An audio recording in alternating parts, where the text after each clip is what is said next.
understanding a person and then truly knowing them can use rocky, contrasting perspective.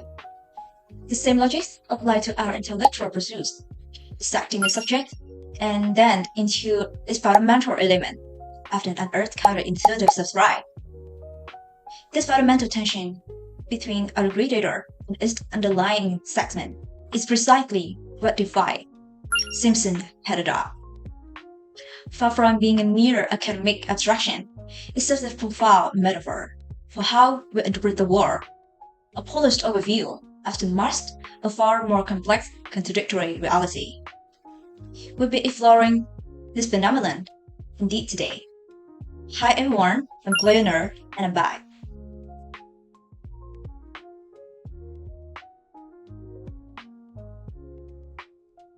I'd like to take you back to a renowned 1986 study on kidney stone treatment, where researchers beat the open procedure against modern alternatives VCNL and ESWL. Simpson paradox manifests in this study when the data observed is paradoxically reversed when the data is upgraded. This is most evident in the head-to-head comparison between the open procedure and BCNL. For small stone, the open procedure showed a higher success rate, 93%, compared to BCNL, 87%. For large stone, the open procedure maintained its superiority, 73%, whereas BCNL drew at 69%. Third, across the board complexity level, the open procedure consistently outperformed its counterpart. Striking reversal, the overall success rate for BCNL, 83%, appeared higher than that of the open procedure, 78%. What accounts for this counterintuitive reversal? The root cause lies in a following variable: the stone size and the disproportionate allocation of patient. While the open procedure were primarily reserved for more complex cases, especially 70% of all open procedure involved large stone, 192 out of 273 cases. Conversely, BCNL were predominantly assigned for simpler cases, with 81% involving small stone, 234 out of 289 cases. Since large stone naturally carry a higher failure rate regardless of the matter, the open procedure overall success rate will drop down by issue weight of these high difficulty cases. Meanwhile, BCNL upgrade success rate will bolster by its concentration on the high probability small stone cases. Relying solely on upgrade finger, 83% versus 78%, would lead to the fallacy that BCNL was superior. When researchers stratified by stone size, the data revealed that the open procedure maintained a slight therapeutic edge in terms of success rate for both stone categories.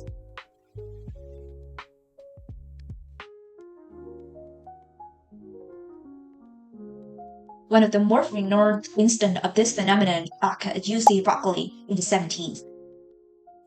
At first glance, the upgrade data suggested a troubling trend. Admission rate for women was significantly lower than for men, sparking immediate concern over gender bias. However, when researchers stratified the data by department, a different story emerged. They found very few departments with statistically significant disparities.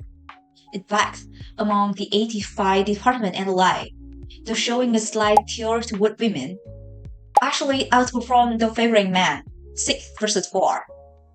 Ultimately, when the data were correctly adjusted, that revealed a small but statistically significant bias in favor of women.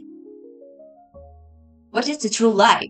It turned out that female applicants tend to gravitate toward highly competitive departments with lower acceptance rate.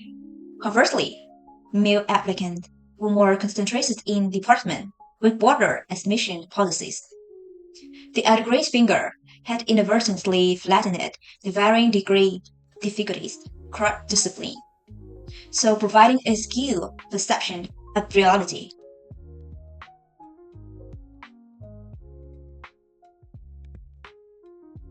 rather than merely scratching the surface with a great report.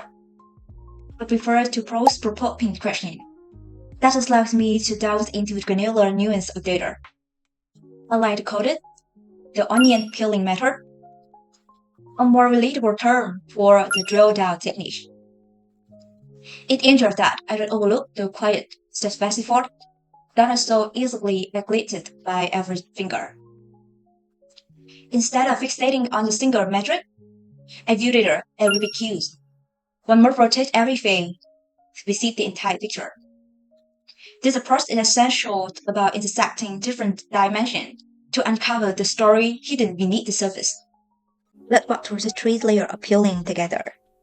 Instead of fixating on the solitary or the great revenue finger, I begin with the core dimension for that category. For instance, I might notice that the workwear segment is significantly underperforming compared to lastwear. A typical knee-jerk reaction would be to worry about the health of workwear line. But this is merely the outermost layer of the story. To uncover the why, I layer in contextual dimension, seasonality. At this stage, a compelling insight emerged. Workwear actually maintained robust growth during standard months, but experienced a sharp peak during summer and holiday season. It turned out the issue isn't product quality, but rather a predictable shift in customer priorities according to the season. The deepest level, I introduced a behavioral dimension, customer loyalty. As I reach this core layer, I realize that a steadfast loyal customer are still quietly purchasing workwear, even in midsummer, to prepare for the upcoming water. The overall decline is actually driven by new customer, though primarily attracted to seasonal discount on lastwear.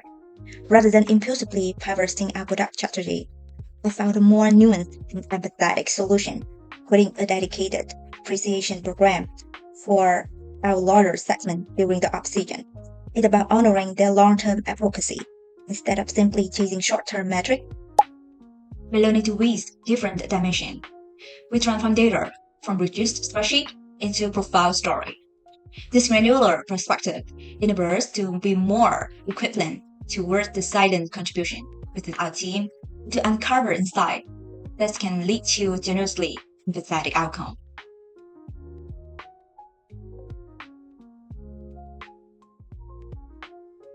Refining our focus to granular level, so the dual purpose is make it better analyst, but more importantly, it teaches us to appreciate the quiet dedication of those around us.